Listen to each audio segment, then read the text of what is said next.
Salam hörmətli izləyicilər, bu gün sizə OTİQA-nın birinci sınağını Azərbaycan dilindən bir qayda sualının izahını vermək istəyirəm.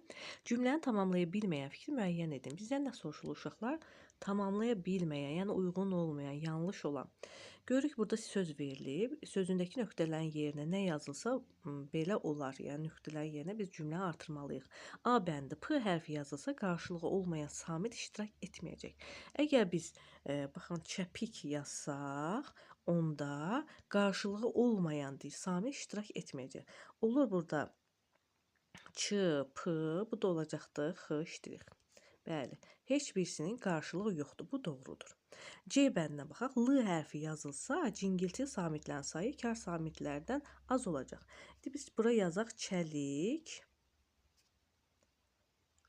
Çəlik olsa, yenə də burada təkcə L cingiltilidir. Ç və x iştirik kardır. Ona görə bu da doğru fikirdir. D bəndi P hərfi yazılsa, bütün samitlər kar olacaq. Yenə də bura baxaq. Ç, P, x iştirik. Bəli, doğrudur. Hamısı kardır. Və Y bəndi L hərfi yazılsa, əsa sözün sinonim olacaq. Elə çəlik sözün mənası əsa deməkdir. Bu da doğrudur. B bəndinə qayıdaq. P hərfi yazılsa, deyilişi ilə yazılışı fərqlənməyəcək. Biz burada artıq çəpik sözünü yazmışıq. Görürük ki, k, x iştirik kimi tələffüz olunur. Bu yanlış fikirdir. Ona görə cavabımız oldu B bəndi.